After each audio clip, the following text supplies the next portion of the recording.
बिस्मिल्लाहिर्रहमानिर्रहीम। अस्सलाम वालेकुम नाज़रीन, आप यूट्यूब चैनल देख रहे हैं। मैं इमरान खान हूँ।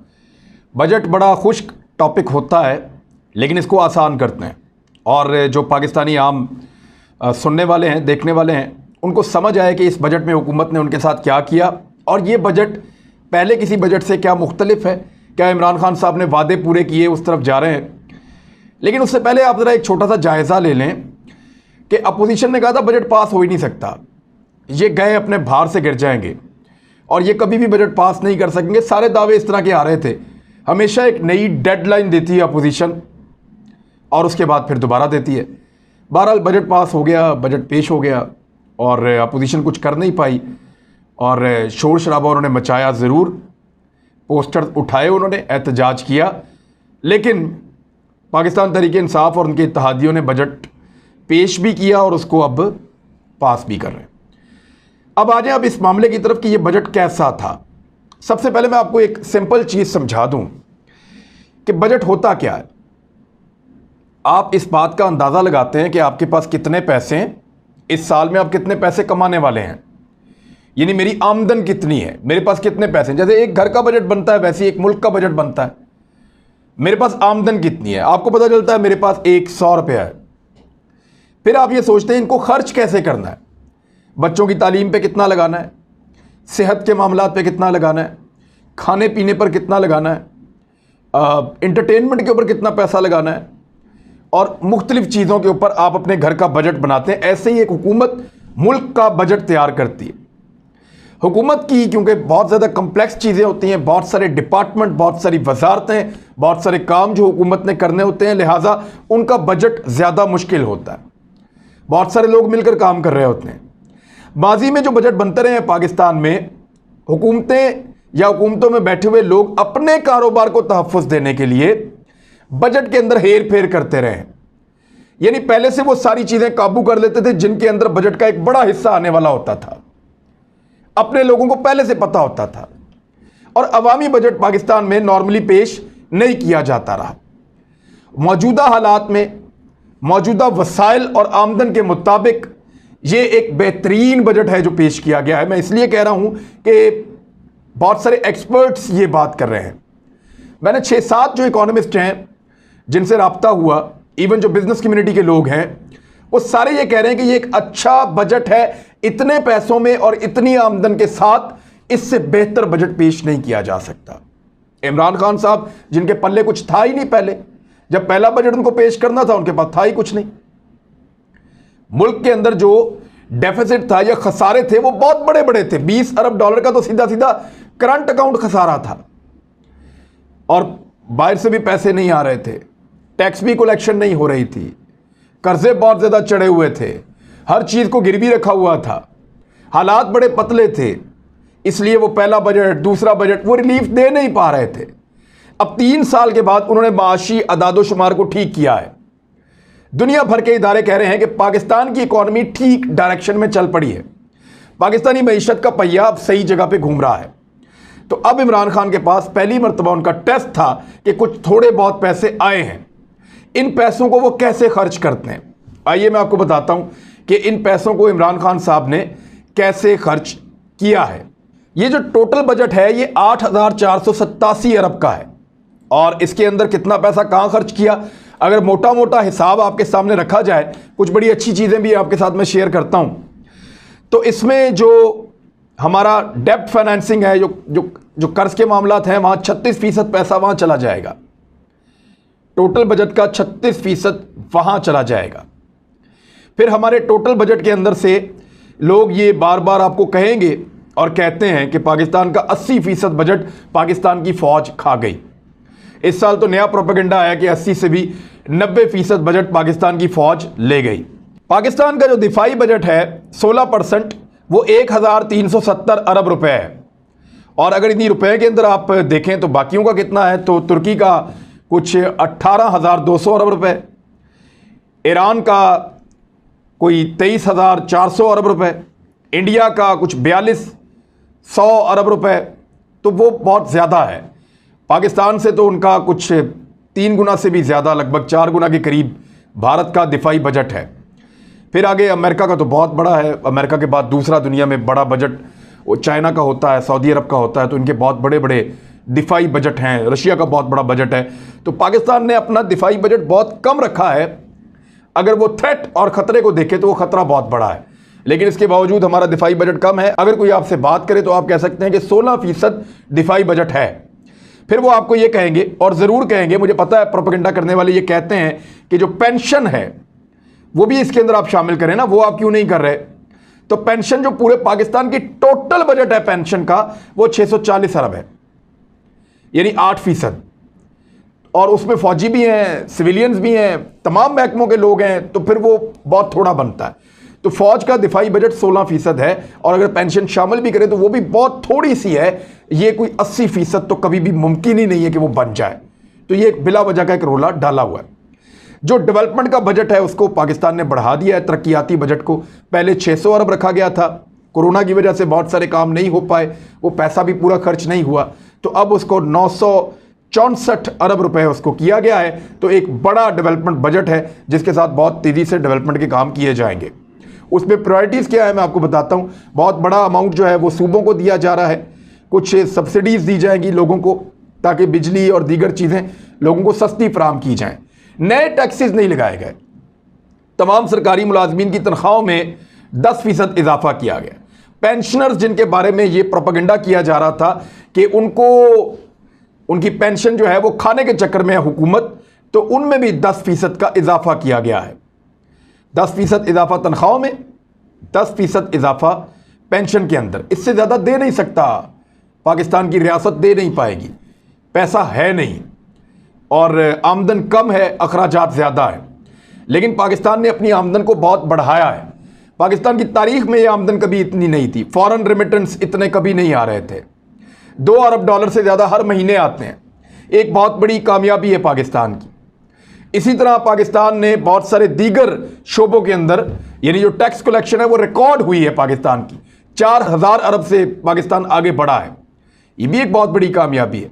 अगला टारगेट 6500 अरब के करीब रखा है, हो सकता है पाकिस्तान इसको भी अचीव करे। आलमी मालियाती इदारों और जो इकॉनमी का तखमीना लगाने वाले मुल्क हैं और जो इनके इदारे हैं, वो सारे के सारे ये कह रहे हैं कि पाकिस्तान के अदाद शुमार बहुत बेहतर हैं, डायरेक्शन ठीक है। और पाकिस्तान ने अब जो बजट पेश किया, इस बजट को देखकर भी लगता है कि पाकिस्तान ने ठीक बजट पेश किया। पाकिस्तान की हुकूमत की प्रायोरिटीज़ क्या रहेंगी, पूरे साल के अंदर कौन सी चीज़ें हैं जो हमें ज़रूर करनी है। नंबर 1, खुराक और पानी की दस्तयाबी, यानी डैम्स बने, पानी को बचाया जाए, खुराक की किल्लत दूर की जाए, पाकिस्तान को खुराक में खुद कफील किया जाए। इसके लिए ज़रूरी शोबे को बहुत सारी सहूलियात दी गई हैं, बगैर टैक्स के उनको कर्जे दिए जाएंगे, उनको ट्रैक्टर खरीदने के लिए स्कीमें हैं, वहाँ पे सूद नहीं होगा, और बगैर सूद के कर्जे, और बगैर सूद के उन्होंने ट्रैक्टर और बाकी चीज़ें बहुत सारी उनको इजनास के अंदर, नए बीजों के अंदर, नई टेक्नोलॉजी के अंदर हुकूमत ने फैसला किया कि ज़रूरी इस्लाहात मज़ीद लाई जाएँ। तो ये एक अच्छा काम है। दूसरा एक अच्छी चीज़ इसमें यह हो रही है कि तवानाई का तहफ़्फ़ुज़, ये दूसरा पॉइंट है। तीसरा, रोड इंफ्रास्ट्रक्चर में बेहतरी। चौथा, सी पैक। 5वीं प्रायोरिटी, यानी 5वीं तरजीहात के अंदर जो चीज़ें शामिल हैं, ये 9 तरजीहात मैं आपको बता रहा हूँ जो टॉप की हैं। इसमें पहले नंबर पे खुराक और पानी, दूसरे नंबर पे तवानाई, तीसरे नंबर पे रोड सड़कें, चौथे नंबर पे सी पैक, 5वें नंबर पे जो स्पेशल इकोनॉमिक जोन्स बन रहे हैं उनको ऑपरेशनल करना है।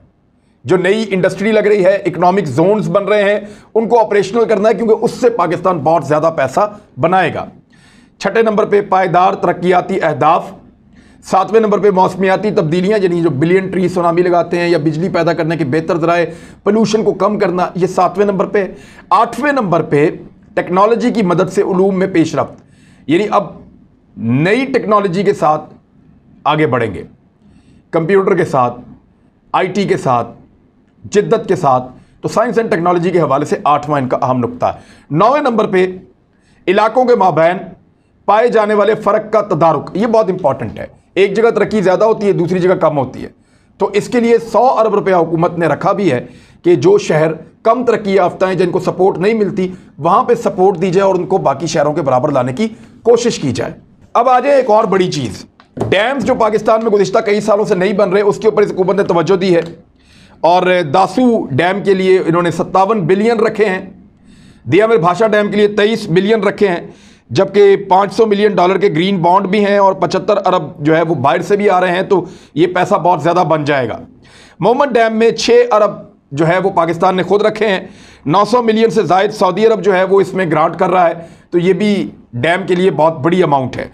नीलम जेलम पावर प्रोजेक्ट के लिए 14 अरब रखा गया है, तो ये बड़ी खुशाइंद है। कराची का जो मंसूबा है K1 और K2, उसके अलावा जो तरबेला का जो सफाई का निज़ाम है उसके लिए भी अरबों रुपया रखा गया है, एक बड़ी अमाउंट उसके लिए भी रखी गई है, ताकि जो एनर्जी के मामलात हैं, बिजली ना सिर्फ बने बल्कि सस्ती बने और उसकी कीमत कम हो, ये प्रायोरिटी बनाई जा रही है। और डैम्स में जो पानी इकट्ठा होगा ये पाकिस्तान की ज़रूरी ज़रूरियात को पूरा करेगा। कम से कम उजरत जो मुकर्रर की गई है, यानी एक मजदूर को जो कम से कम पैसा मिलेगा या मेहनत कश को या काम करने वाले को, वो कम से कम अब 20,000 रुपये कर दिया गया है। ये भी एक अच्छी चीज़ है। और मेरे लिए जो एक बड़ी खुशाइंद और बड़ी ज़बरदस्त बात है, इमरान खान को हम लोग यहूदियों का एजेंट कहते हैं पाकिस्तान में, बहुत सारी पॉलिटिकल पार्टीज़, तो यहूदियों के एजेंट ने कुरान पाक में इस्तेमाल होने वाले कागज़ की दरामद पर टैक्स ख़त्म कर दिया है।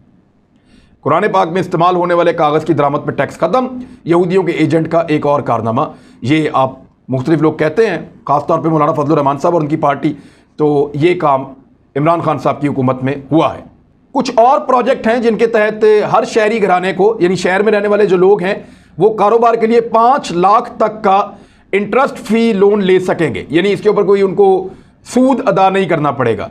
हर काश्तकार घराना, यानी जो देही इलाकों में रहते हैं, वो हर फसल के लिए 1.5 लाख रुपए का सूद से पाक कर्जा हासिल कर सकेंगे। और ट्रैक्टरों पर और जो मशीनी इमदाद है उसके लिए 2 लाख रुपए के कर्जे दिए जाएंगे, और वो भी सूद से मुस्तस्ना होंगे, उनके ऊपर सूद नहीं लिया जाएगा। जो लोग अपने लिए घर बनाना चाहते हैं उनको लो कॉस्ट हाउसिंग की मद के अंदर 20 लाख रुपए तक के सस्ते कर्जे दिए जाएंगे ताकि वो अपने लिए घर बना सकें। हर घराने को सेहत कार्ड फराहम किया जाएगा। हर घराने को एक फर्द को मुफ्त टेक्निकल ट्रेनिंग दी जाएगी ताकि वो टेक्निकल मामला में, यानी बेशुमार लोगों को अपने घर के अंदर, अपने मोहल्ले के अंदर, अपने इलाके के अंदर लोग काम भी कर सकते हैं, बाहर भी जा सकते हैं, तो हर घराने के एक फ़र्द को टेक्निकल तालीम मुफ्त फराहम की जाएगी। हुकूमत ने यह पॉलिसी दी है। गाड़ियों के हवाले से लोगों को बड़ी दिलचस्पी है, लोग जानना चाह रहे थे, तो गाड़ियों के हवाले से हुकूमत की पॉलिसी सामने आ गई है। 850 सीसी से नीचे की जितनी गाड़ियाँ हैं उनका टैक्स ख़त्म। जो हुकूमत उनकी इंपोर्ट के ऊपर ड्यूटी और टैक्स लेती थी, ये बहुत दफ़ा लोग कह रहे थे कि पाकिस्तान के अंदर कंपनियां लूट रही हैं, पाकिस्तान के अंदर कंपनियों ने लूट मार का बाजार गर्म किया हुआ है, ये पैसे कम नहीं कर रही, क्वालिटी भी नहीं दे रही। बाहर से आने वाली गाड़ियों के ऊपर बड़े बड़े टैक्सेस थे, इसलिए वो भी लूटते थे, ये भी लूटते थे। तो प्राइम मिनिस्टर ऑफ पाकिस्तान के फैसले के मुताबिक जो बाहर से 850 सीसी ये गाड़ियाँ वो इस्तेमाल करते हैं लोग जो जिनकी आमदन कम होती है। अब 850 सीसी से नीचे जो गाड़ियाँ हैं उनकी जो बाहर से आप मंगवाते हैं, दरामद करते हैं, उसमें उसकी ड्यूटी और उसके ऊपर जो टैक्सेस हैं और जो उसके ऊपर कस्टम है वो ख़त्म कर दिया गया। लिहाजा यहाँ पे ये गाड़ियाँ कुछ 1.25 लाख रुपए तक की कीमत में सस्ती हो जाएगी और इसका डायरेक्ट असर पड़ेगा पाकिस्तान के अंदर जो इंडस्ट्री है वहाँ पे, यहाँ पे भी गाड़ियों की कीमतें कम हो जाएंगी। और जो लोकल गाड़ियाँ बन रही हैं यहाँ पे भी हुकूमत पाकिस्तान ने उनके ऊपर टैक्स कम किया है। लिहाजा आने वाले वक्त में जो गाड़ियों की कीमतें बहुत ऊपर जा रही थी वो आपको मुस्तहकम और कम होती हुई नजर आएंगी। जो गाड़ियाँ पाकिस्तान में मैन्युफैक्चर की जाती हैं, ख़ासतौर पर वो गाड़ियाँ जो इलेक्ट्रिक गाड़ियाँ आएंगी आने वाले वक्त में, फ्यूचर है वही पाकिस्तान का और दुनिया का, उनके ऊपर जो टैक्स है उसको 17% से कम करके पाकिस्तान की हुकूमत ने 1% कर दिया है। अप्रिशिएट कर रहे हैं कि यहाँ बनाओ गाड़ियाँ, यानी ये जो गाड़ियों का माफिया था वो इस टैक्स को ज़्यादा इसलिए रखता था और हुकूमत के ऊपर दबाव डालता था उनको रिश्वत देकर कि आपने ये कम नहीं करना टैक्स, वरना इलेक्ट्रिक गाड़ियाँ पाकिस्तान में बनना शुरू हो गई तो हमारी गाड़ियों की मार्केट डाउन हो जाएगी। तो वो हुकूमत को रिश्वत देते थे, लालच देते थे, तो हुकूमत उनको टैक्स ज़्यादा के अंदर रखती थी। लेकिन पाकिस्तान ने बेहतर पॉलिसी अपनाई, 17% की बजाय 1% टैक्स किया है। अब पाकिस्तान में तेज़ी से इलेक्ट्रिक गाड़ियाँ और सस्ती गाड़ियाँ बनेंगी जो शहरी इस्तेमाल करेंगे। फ्यूल भी बचेगा, पैसा भी बचेगा, वक्त भी बचेगा। कराची के लिए खुशखबरी है जी, कराची वालों के लिए 739 अरब रुपए रखे गए हैं और कराची में कुछ तरक्याती काम शुरू हुए हैं। सिंध हुकूमत कहती है हमें कैश में पैसे दें, वफाकी हुकूमत कहती है पैसे आपको नहीं देने, आप खा जाएंगे, हम आपको तरक्याती काम करके देंगे अपनी निगरानी में, आप हमें निशानदेही करें कौन सा काम पहले करवाना है। लिहाजा सिंध के अंदर, कराची के अंदर खास तौर पे 739 अरब रुपए रखे गए हैं। अब ये उनके लिए एक बड़ी अच्छी खबर है। ये जो एक विद होल्डिंग टैक्सेस का एक जाल बिछा हुआ था वो भी हुकूमत ने ख़त्म किया है, 40% तक रिड्यूस किया है और बाद शोबों का बिल्कुल ख़त्म कर दिया है। ये भी एक अच्छी खुशाइन बात है। एनिमल वैक्सीन, पाकिस्तान में बहुत सारे लोग लाइफ स्टॉक का काम करते हैं, जानवरों का काम करते हैं, पोल्ट्री का काम करते हैं। इसकी वैक्सीन बहुत महंगी है और पाकिस्तान में आपको पता है ये चीज़ें इसीलिए महंगी होती हैं कि इनकी वैक्सीन और इनकी बाहर से जो मसनूआत आती हैं उनकी कीमत ज़्यादा है, तो हुकूमत ने उनके ऊपर टैक्स ख़त्म कर दिया है। अब जो बाहर से वैक्सीन आएगी, चाहे वो और सब्सिडी दे रहे हैं इवन जो सीमेंट्स हैं उनके ऊपर, ताकि यहाँ पे गाय की, भैंसों की प्रोडक्शन ज़्यादा हो, एनिमल्स की प्रोडक्शन ज़्यादा हो, पोल्ट्री जो है उसकी ज़्यादा प्रोडक्शन हो और ज़्यादा बेहतर हो, लिहाजा वैक्सीन के ऊपर से भी इन्होंने टैक्स ख़त्म कर दिया है। गिलगित बल्तिस्तान वालों के लिए अच्छी खबर, उनके लिए जो इस दफ़ा रखा गया है बजट में पैसा वो 47 अरब रुपए है, इससे पहले 32 अरब रुपए रखा गया था, तो ये एक अच्छा इजाफा है गिलगित बल्तिस्तान वालों के लिए। आज़ाद कश्मीर के लिए 60 अरब का बजट रखा गया है, पिछले साल भी 56 अरब था, इस दफ़ा 60 अरब का रखा गया है और वहाँ पे भी अब तरक्याती काम जो है उनको आगे बढ़ाया जाएगा। वैसे भी इलेक्शन आ रहा है वहाँ पे। खुर्दनी तेल यानी जो खाने वाला तेल इस्तेमाल किया जाता है उस पर, घी पर और फौलाद की मसनूआत पर जो फेडरल टैक्स लगाया गया था माजी में, वो भी इस हुकूमत ने ख़त्म कर दिया है। यानी आप यहाँ पे ज़्यादा ये सुनेंगे कि टैक्सेस हुकूमत ख़त्म कर रही है, बढ़ा नहीं रही। खाम माल की जो दरामद है उससे रेगुलेटरी ड्यूटी खत्म कर दी गई। सनती सामान पर जो कस्टम ड्यूटी है उसको 20% से कम करके 5% कर दी गई है, ताकि आपकी सनतें और तेजी से चलें, आप ज्यादा बेहतर प्रोडक्शन करें। तो ये एक अच्छी पॉलिसी है। अपने लोगों को काम करने दें। पैसा कमाने के वो तरीके जिनमें आप लोगों से जबरदस्ती पैसा छीनते थे उससे बेहतर है लोग तरक्की करें, पैसा बनाएं, फिर गवर्नमेंट को टैक्स दें। तो ये अब नई पॉलिसी है और जो बाहर से सामान मंगवाएंगे लोग जिससे यहां प्रोडक्शन करेंगे, यानी मिसाल के तौर पर बाहर से लोहा मंगवाया, यहां पे गाड़ी बनाई और उसको उसके ऊपर टैक्स दिया, तो लोहे के ऊपर आप 20% लेते थे, अब आप 5% ले लें, लेकिन जब यहां पे गाड़ी बनेगी तो उसके ऊपर आपको ज्यादा मुनाफा होगा। तो ये एक अच्छी पॉलिसी है। तो ओवरऑल ये एक अच्छा बजट है और एक मुश्किल काम था बजट बनाना। कभी भी ऐसा नहीं होता कि आपकी आमदन कम हो और आप बहुत ज़्यादा बांट दें, लेकिन इस बजट से एक चीज़ का इशारा मिल रहा है कि इमरान खान साहब ने जो दबा कर रखा हुआ था और जो वो अपनी मुट्ठी को खोल नहीं रहे थे, क्योंकि उनकी मुट्ठी में था ही कुछ नहीं, पाकिस्तान के हालात आपके सामने थे। एक वक्त ऐसा भी आया था इस हुकूमत में तनख्वाहें कैसे देंगे, इस किस्म के लाले पड़े हुए थे।